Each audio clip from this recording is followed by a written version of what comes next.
Hello, जय हिंद, नमस्कार, good morning, सलाम वालेकुम, सत श्री अकाल। तो आज हम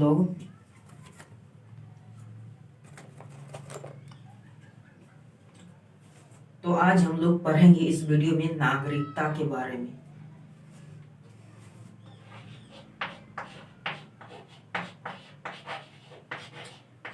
देखिए, नागरिकता जो है संविधान के भाग 2 में इसका वर्णन है। हमने भाग 1 कंप्लीट कर लिया था। कल हम आपको भाग 1 पढ़ा दिए थे, बताए थे कि भाग 1 में संघ एवं राज्य क्षेत्र की चर्चा है। और ये भी हम आपको बताए थे, जब देश आजाद हुआ तो 552 से अधिक देशी रियासतें थी।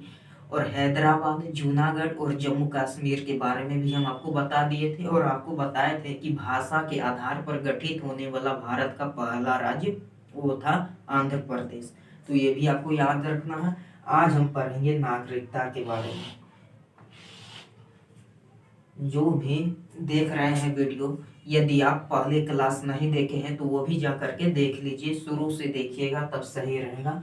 तो आज हम नागरिकता के बारे में पढ़ेंगे। नागरिकता का क्लास 1 है मेरा। तो देखिए, कोई भी देश जो होता है अपने मूल निवासियों को कुछ विशेष अधिकार देता है। जैसे कि हम भारत के नागरिक होने के नाते हमारे पास आधार कार्ड है, पैन कार्ड है, जाति है, आवासीय है, और भी क्या है तो ड्राइविंग लाइसेंस है, और भी क्या है तो बैंक का पासबुक है। तो ये सब हमें नागरिक होने के नाते मिलता है। जैसे कि अब कोई विदेशी आदमी आकर के भारत में और कहेगा कि हम भी भारत का आधार कार्ड बनवाना चाहते हैं, तो क्या उसका आधार कार्ड बन पाएगा? नहीं बन पाएगा। क्यों? क्योंकि वो भारत का नागरिक नहीं है। और यदि कोई दूसरे देश जा करके और वहाँ के जो कहेंगे तो वहाँ हम नहीं कर पाएंगे कुछ। क्यों? क्योंकि हम वहाँ के नागरिक नहीं हैं, इसीलिए। तो कोई भी देश जो होता है अपने मूल निवासी को कुछ विशेष अधिकार देता है। तो जैसे कि भारत में जो है एकल नागरिकता है। मतलब कि जैसे कि हम बिहार से हैं तो हम बिहार के नागरिक नहीं हैं, बल्कि बिहार के निवासी हैं। जैसे आप उत्तर प्रदेश से हैं तो आप उत्तर प्रदेश के निवासी हैं, नागरिक नहीं है। कोई महाराष्ट्र से है तो महाराष्ट्र का वो नागरिक नहीं है, बल्कि निवासी है। अब कोई झारखंड से है तो वो झारखंड का निवासी है, नागरिक नहीं है। नागरिक सिर्फ और सिर्फ देश का है, भारत का नागरिक है। इसलिए भारत में एकहरी नागरिकता है,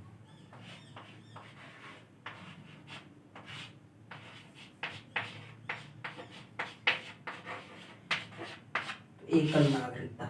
और नागरिकता जो है भारत में जो है नागरिकता, ये ब्रिटेन के संविधान से लिया गया है। यानी कि भारत में नागरिकता जो है ब्रिटेन के संविधान से लिया गया है। नागरिकता जो शुरू होता है हमारा अनुच्छेद 5 से लेकर के 11 तक।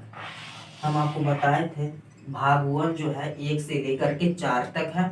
भाग 1 में टोटल 4 अनुच्छेद है, 1 से लेकर के 4 तक। और भाग 2 जो है 5 से स्टार्ट होता है। यानी कि 1 से लेकर 4 तक भाग 1 है, 4 पर खत्म हुआ और ये 5 से स्टार्ट हो गया 11 तक हमारा नागरिकता। तो नागरिकता जो है अनुच्छेद 5 से लेकर के 11 तक नागरिकता है। तो आइए हम लोग जानते हैं अनुच्छेद के बारे में।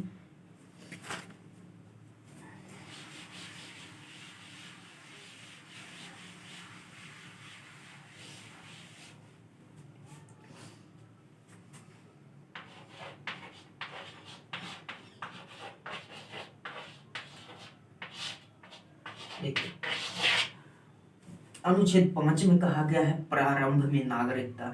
यानी कि जब संविधान बन रहा था तो उस समय जो भी व्यक्ति भारत के अंदर थे, देश के अंदर थे, उन सभी लोगों को नागरिकता दे दी गई। इसीलिए कहा गया प्रारंभ में नागरिकता। तो अनुच्छेद 5 में किसका चर्चा है?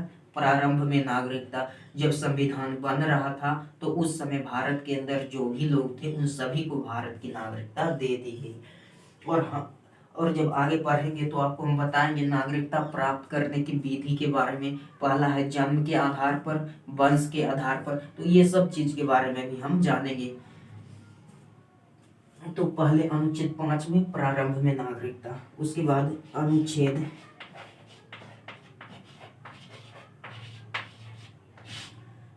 6 में कहा गया है कि जो भी व्यक्ति पाकिस्तान से भारत आए हैं उन्हें नागरिकता दे दी जाएगी। यानी कि पाकिस्तान से भारत आने वाले लोगों को नागरिकता की चर्चा है। तो जो भी व्यक्ति पाकिस्तान से भारत आए उन्हें भी नागरिकता दे दी गई। लेकिन ये एक रूल लगाया गया, परमिट रूल, 19 जुलाई 1948। तो 19 जुलाई 1948 को परमिट रूल लगा दिया गया और कहा गया यदि 19 जुलाई 1948 से पहले यदि व्यक्ति भारत में आए हैं तो उन्हें नागरिकता दे दी जाएगी, और 19 जुलाई 1948 के बाद आएंगे तब उन्हें वेट करना पड़ेगा और रजिस्ट्रेशन कराना पड़ेगा। ये सब बात है। तो अनुच्छेद 5 में और अनुच्छेद 6 देख लिए।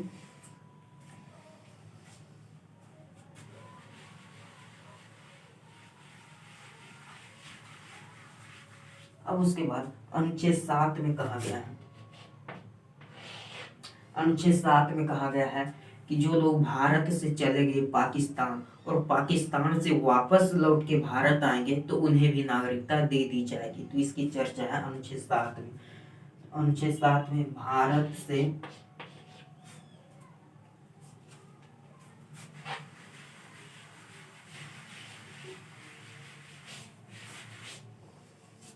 अब यहाँ लिख देते हैं,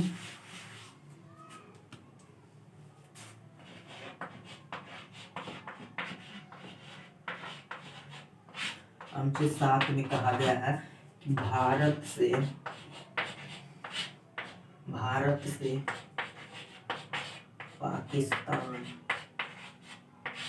से पाकिस्तान जो लोग चले गए और पुनः वापस लौट के भारत आएंगे तो उन्हें भी नागरिकता दे दी जाएगी। इसकी चर्चा अनुच्छेद 7 में है।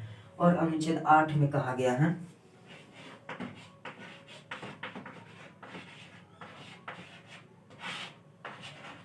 अनुच्छेद 8 में कहा गया है कि विदेश भ्रमण करने पर, यानी कि अगर कोई भारत का व्यक्ति है और वो यदि विदेश चला गया है, कमाने के लिए गया है या शिक्षा के लिए गया, कुछ भी के लिए गया है, यदि वो विदेश चला गया है तो उसकी नागरिकता समाप्त नहीं की जाएगी। यानी कि विदेश भ्रमण करने पर भी भारत की नागरिकता नहीं समाप्त की जाएगी।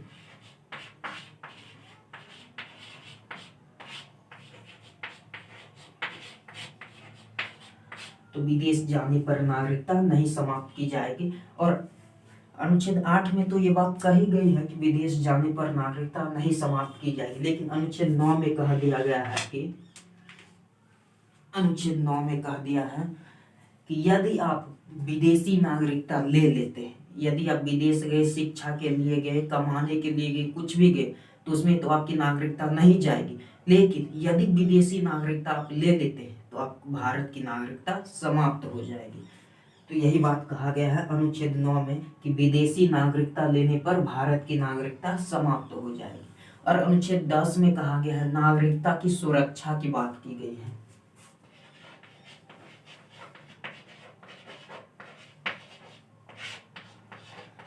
अनुच्छेद 10 में नागरिकता की सुरक्षा,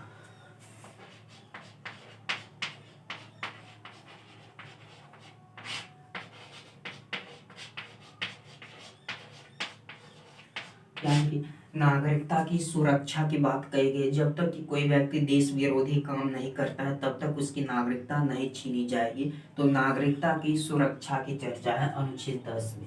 और अनुच्छेद 11 में कहा गया है